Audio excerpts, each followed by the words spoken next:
You're listening to Civic Media. You can tune into any of our live shows on any radio station across the state with the Civic Media app. Find us in your phone's app store and listen anytime, anywhere. This is your WGBW Daily News Roundup for the Talk of Green Bay, 97.9 FM and 1590 AM. For 97.9 WGBW News, I'm Lisa Hale. 2 people died after a semi collided with a van in Grand Chute on Monday morning. The accident happened at the intersection of West Wisconsin and North McCarthy Road and closed those roads for several hours while the crash was investigated. Police say the semi was traveling east on West Wisconsin when it hit the van. The driver and the passenger of the van were taken to the hospital where they died from their injuries. The identities of those involved have not yet been released. A man accused of causing the death of his 1-month-old son after a night of drinking and co-sleeping made his initial court appearance yesterday. 35-year-old Michael Donnelly of Appleton is charged with reckless homicide for the April 2010 death.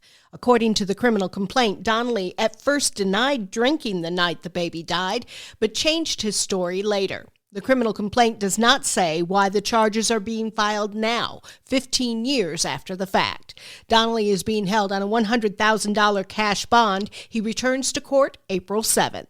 66-year-old Richard Klimek of Appleton was sentenced to 21 years in prison for several sexual assaults of children at a Wapaka County campground. Klimek was convicted of child enticement and repeated sexual assault of the same child.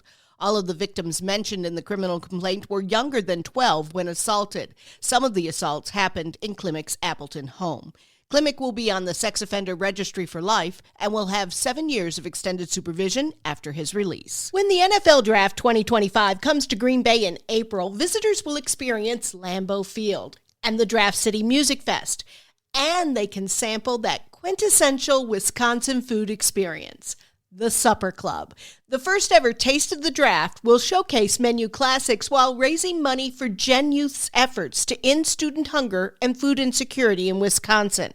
About 20 supper clubs will showcase their signature dishes at the event Wednesday, April 23rd at Schreiber Foods in Green Bay. Tickets are available online. A case filed by Tesla in Outagamie County Circuit Court will not be tried in Appleton. Wisconsin has a law that prohibits factory stores from owning and operating dealerships, and Tesla wants an exception to that law. Circuit Court Judge Mitchell Metropolis said on Monday that it makes more sense for the case to be heard where Tesla currently has showrooms, in Madison or in Milwaukee, not in Appleton, where a potential dealership might open. Currently, Wisconsinites who want to purchase a Tesla have to travel to Illinois or Minnesota to pick the vehicle up. The next steps for students following high school graduation can be daunting, especially so if you're a student with special needs or disabilities. Melissa Kay reports on a new program that may help. Eligible school districts and charter schools across the state can now apply for grants to help students with disabilities navigate the transition from school to employment and post-secondary education. The Wisconsin Department of Instruction opened the application period on March 17th.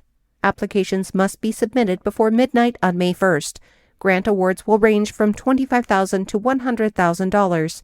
You can find more information and apply at dpi.wi.gov.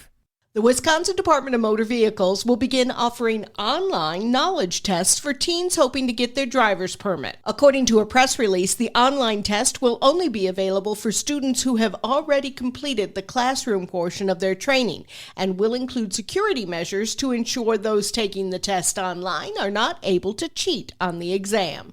Student drivers will get 2 attempts to take the test and will still need to bring the required documents to a Department of Motor Vehicles location to receive their permit. Wisconsin is growing, but a new report from the Wisconsin Policy Forum found the state's recent population growth is being driven more by immigration than birth and death rates.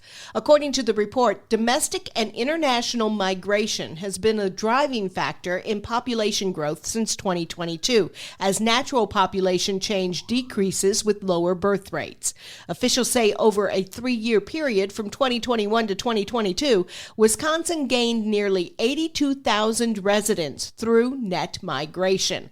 The largest change came with over 28,000 migrants in 2024. UW Health and Blue Cross have extended an agreement. Joanne Krulatz has more. The extension on negotiations for the two organizations to reach a new long-term contract runs until July 1st.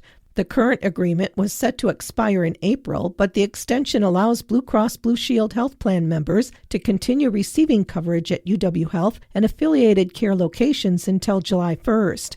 UW Health had called an offer earlier this month from Blue Cross unfair. Blue Cross members with questions about coverage can ask through the Sydney Health app or by calling the number on their ID card. The Peregrines are back on their power plant perch. Stuart J. Waddles has more. The Peregrines are back on their power plant perch. The Falcons are once again nesting at Wisconsin power plants, continuing a conservation effort that began over 30 years ago. That's when We Energies and Wisconsin Public Service installed nest boxes at their facilities. The program has resulted in the hatching of more than 450 chicks. 3 We Energies facilities and 1 WPS facility are live streaming the nest activities.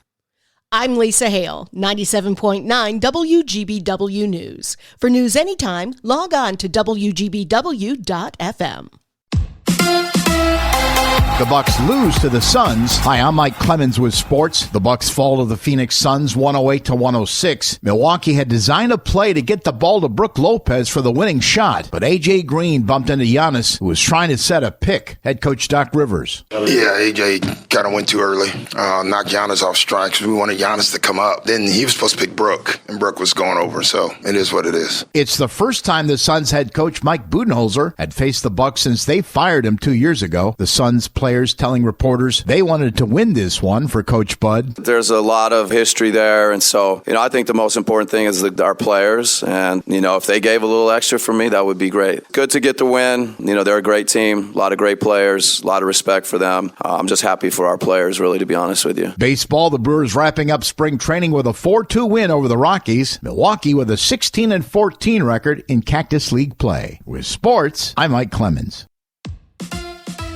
On your entertainment beat, I'm Pete Schwaba. Film festival fans, this is for you. Tickets are currently on sale for the upcoming films at the Wisconsin Film Festival. The Wisconsin Film Festival runs from April 3rd through the 10th. They typically offer over 150 films, including 35mm restored film classics, independent films, great personal appearances from well-known filmmakers and actors, and most importantly, outstanding movies from Wisconsin's own filmmakers. Check out the Wisconsin Film Festival website and see what you like. The new Robert De Niro film, The Alto Nights, was a disappointment to critics and now at the box office. Despite heavy hitters like De Niro playing 2 gangster roles and a script from the prolific Nicholas Pileggi, the film was a total bust after barely taking in $3 million against a $45 million budget. There is a long road ahead for profitability, but it will probably never happen. Conan O'Brien hosted the Oscars a few weeks ago to rave reviews, and now he is the recipient of an Oscar-style award for comedians. The talk show host received the Mark Twain Prize for American Humor, which is the closest thing comedians get to a prestigious award. Appearing with O'Brien to show their support were fellow comedians Will Ferrell, Sarah Silverman, and John Mulaney. The event took place at the Kennedy Center, where comedians poked fun at Conan and the president. Conan is on board to host the Oscars again in 2026. The Mark Twain Prize for American Humor was started in 1997. If you're looking for a new drug caper thriller series to watch, consider giving the show Dope Thief a look. 3 episodes are currently available on Apple TV. 2 friends play Robin Hood and pose as DEA agents to rip off low-level drug dealers until they make a mistake and steal from the wrong outfit. The show is executive produced and directed by Ridley Scott, among others.